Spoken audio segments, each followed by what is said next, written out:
Heureux de vous retrouver, mesdames et messieurs, dans ce journal de 15 heures. Voici les titres de cette édition. Lancement de l'évaluation certificative de la formation en ingénierie APC.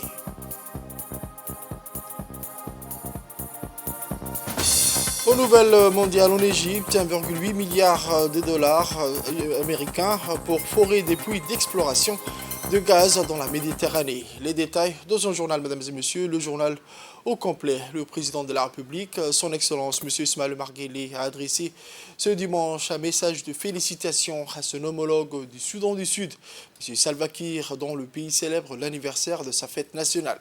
Je forme le vœu davantage de bien-être, de progrès et de prospérité à la nation sœur du Soudan du Sud, a écrit le président Guelleh dans ce télégramme. Le peuple et le gouvernement de Djibouti se joignent également à moi pour manifester leur sympathie et amitié au peuple frère du Soudan du Sud, a dans le même document noté le chef de l'État, qui s'est réjoui également du retour progressif dans ce pays frère de la concorde nationale, préalable indispensable à la réalisation d'une appréhension sereine du développement. Le président Guelleh également a par ailleurs à profit ce message pour rendre un hommage appuyé à M. Salva Kiir pour les pourparlers de paix sans cesse diligentés entre les principaux protagonistes dans la crise au Soudan. Je vous le disais dans les titres, le ministre de l'Éducation nationale et de la formation professionnelle, son Excellence M. Mostafa Mohamed Mahmoud, a procédé au lancement de l'évaluation certificative de la formation en ingénierie. Le lancement de l'évaluation certificative des cadres de l'Éducation nationale et de la formation professionnelle formés en ingénierie grâce à l'appui technique de l'Institut de francophonie pour l'éducation et la formation de l'OIF. Cette formation s'est déroulée pendant 4 mois en mode hybride sur 4 modules en ingénierie, approche par les compétences sur la base de 6 guides de l'OIF. Cette formation action est sanctionnée pour une évaluation qui permettra de retenir les cadres qui vont valider l'ensemble des modules pour constituer le pool d'experts en ingénierie pour Djibouti avec un label international de l'OIF. Cette certification permettra également à la République de Djibouti de disposer des experts non seulement sur le plan national, mais aussi international, aptes à intervenir dans l'espace francophone en matière d'ingénierie pédagogique.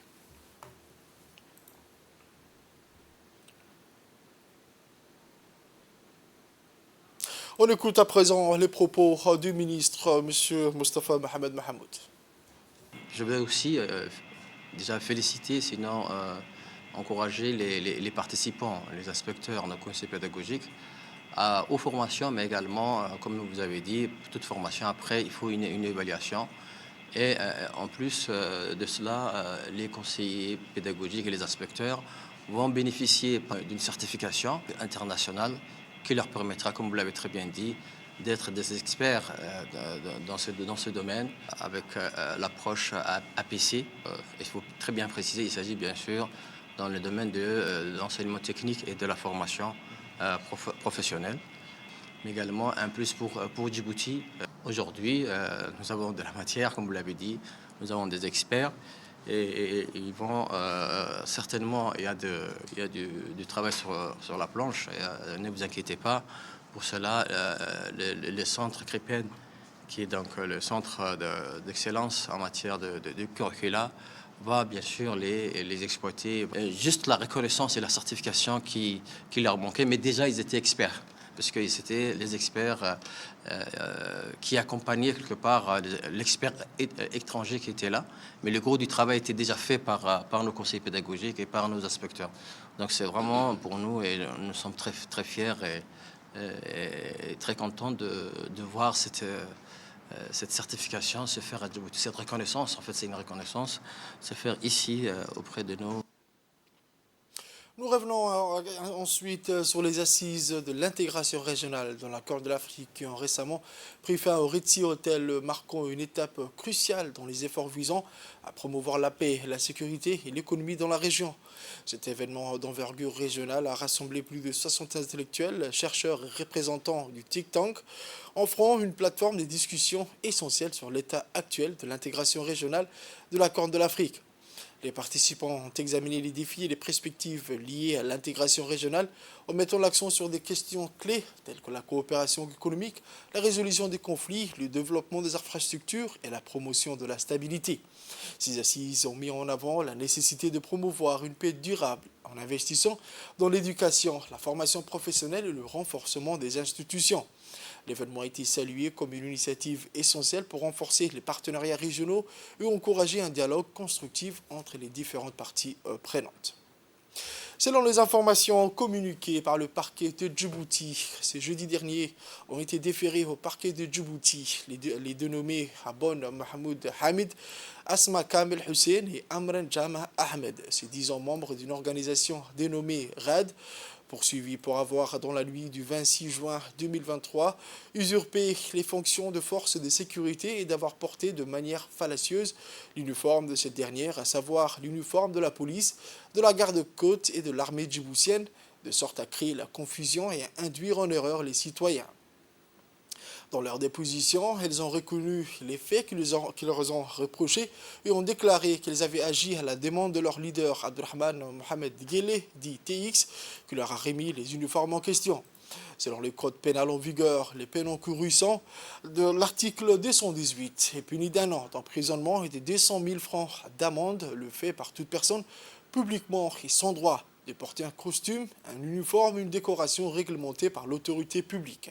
L'article 219 est puni d'1 an d'emprisonnement et de 200 000 francs d'amende, le fait par toute personne publiquement de porter un costume ou un uniforme, d'utiliser un véhicule et de faire usage d'un insigne ou d'un document présentant avec le costume, uniforme, véhicule, insigne ou document distinctif réservé aux fonctionnaires de la police nationale et aux militaires une ressemblance de nature à causer une méprise dans l'esprit du public. L'article 217 est puni d'1 an d'emprisonnement et de 200 000 francs d'amende, le fait par toute personne d'exercer une activité dans des conditions de nature à créer dans l'esprit du public une confusion avec l'exercice d'une fonction publique ou d'une activité réservée aux officiers publics ou ministériels. Dans l'actualité de ce journal également, le président de la commune de Balbala, M. Mohamed Hassan Saïd, a présidé ce matin une réunion importante de la 2e et la 3e session ordinaire de l'année 2023 de la commune de Balbala. Cette réunion s'est déroulée dans la grande salle des réunions du Centre d'action sociale pour l'autonomisation des femmes, connu dans son acronyme CASAF. Cette rencontre organisée par la commune de Balbala a vu la participation du vice-président de la commune, M. Suleiman, la secrétaire générale parlementaire, les élus locaux, les locales, les associations et les présidents des conseils des différents quartiers de ce secteur. Cette rencontre de 2e et la 3e session ordinaire s'inscrit dans le cadre de débattre sur les différents projets de la commune mis en place dans le cadre de l'élaboration du plan de développement de la commune de Balbala.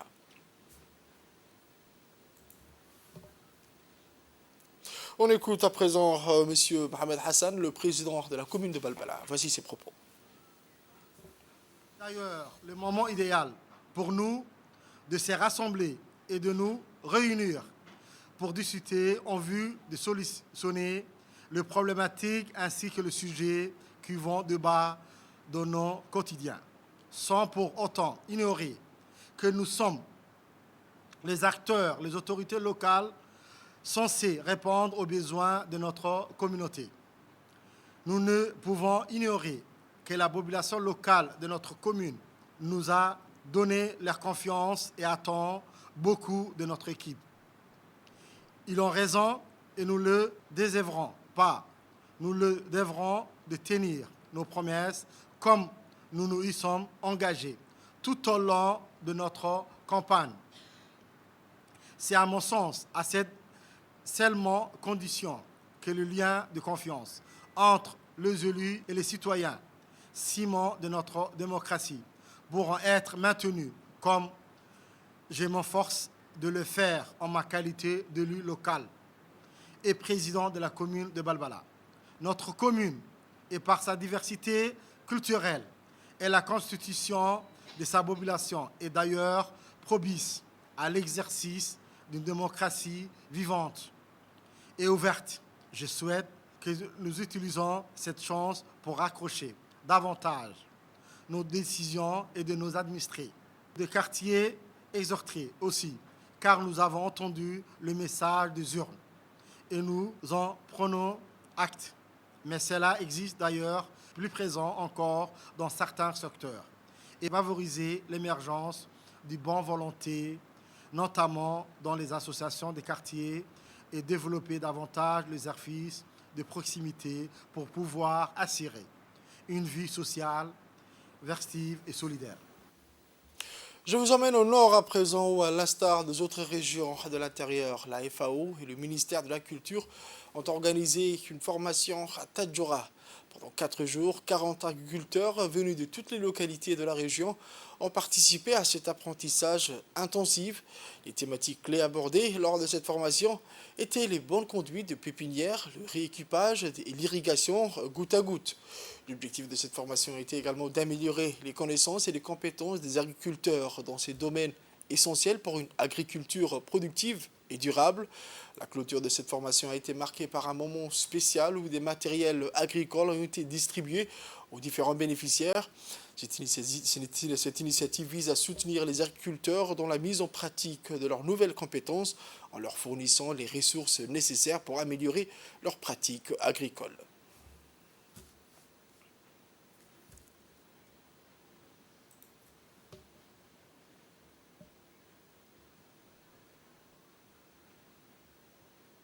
À quelques kilomètres de la capitale, après Damerjog, le préfet d'Arta, M. Hassan Daveli, accompagné du président du CRA, M. Elmi Bouh, du conseil régional, M. Elmi Bouh Goudadeh, poursuit sa tournée dans la région d'Arta, et plus précisément à l'académie militaire interarmée AMIA. Accueilli par le directeur de l'AMIA, M. Mohamed Boubine, et son équipe, le préfet Hassan Dabelé a effectué une visite dans les différents bâtiments de l'académie.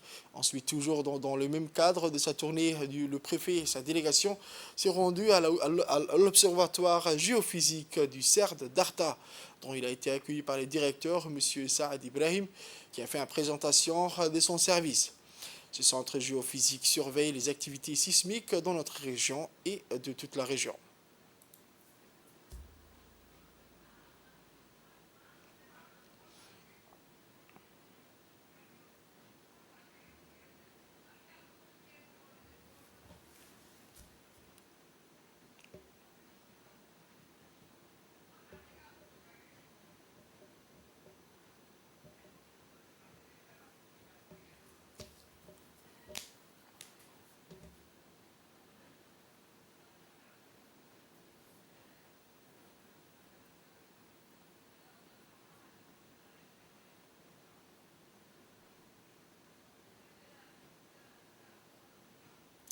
Une cérémonie mémorable a eu lieu hier au quartier de Ilo de Gachamalé pour célébrer le sacre de l'équipe de football en salle des jeunes.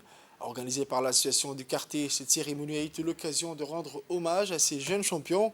La présence des personnalités importantes a ajouté une touche spéciale à cet événement. Le président de la commune de Boulaos, le président de la fédération de football en salle, ainsi que d'autres personnalités éminentes du quartier ont honoré de leur présence. Ce sacre est d'autant plus remarquable qu'il a mis fin à une attente de 12 ans. L'équipe a démontré une détermination et un talent exceptionnel pour remporter ce titre tant convoité. Leur exploit est une source d'inspiration pour tous les jeunes du quartier, prouvant que leur travail acharné et la persévérance peuvent mener à des grands succès. La cérémonie a été l'occasion de mettre en lumière également le talent et l'engagement de ces jeunes de Gachamalé dans le domaine de ce sport, le futsal. Le secrétaire d'État chargé au sport, M. Hassan Mohamed Kamil, qui, par son soutien, a réuni cet effort-là. Et je souhaite encore plus et plus de victoires à nos jeunes. Vive l'association de l'îlot de Gachamalé. Sport toujours, Djibouti se prépare fièrement pour les Jeux de la francophonie qui s'y tiendront du 28 juin au 6 août 2023 à Kinshasa. La délégation djiboutienne compte 3 jeunes judokas talentueux qui se préparent avec détermination pour représenter les couleurs de notre pays lors de cette compétition internationale. Depuis l'annonce de leur qualification pour les Jeux de la francophonie, les 3 judokas djiboutiens ont redoublé d'efforts et se sont engagés dans une préparation très intense. Les Jeux de la francophonie 2023 à Kinshasa seront une occasion unique pour les jeunes judokas djiboutiens de démontrer leur potentiel et de se mesurer à des athlètes venus du monde entier.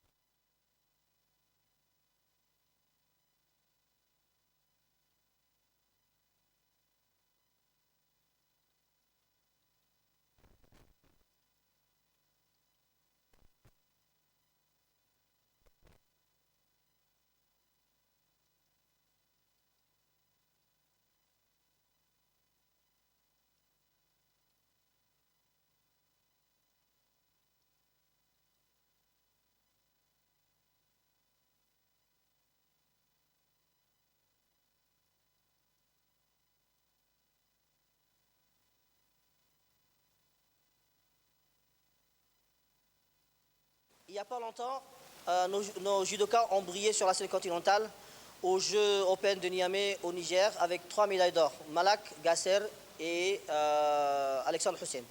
Cela démontre bien sûr la montée en gamme du niveau de nos athlètes.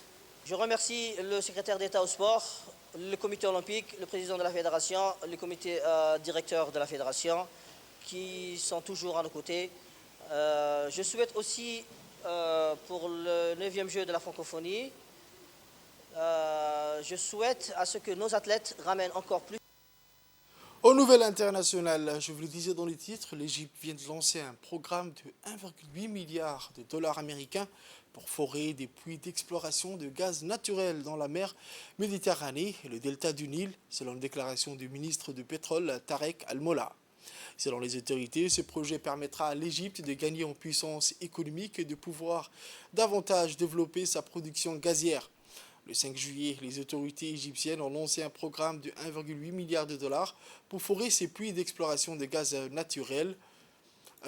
Selon le ministre du pétrole, avec ce programme, l'Égypte prévoit de renforcer sa capacité de production de gaz en développant plusieurs champs d'exploration en mer Méditerranée, dans le delta du Nil et dans le désert occidental. C'est tout pour ce journal de 15 heures, mesdames et messieurs. Merci à vous de l'avoir suivi et restez avec nous pour la suite du programme sur Télé Djibouti.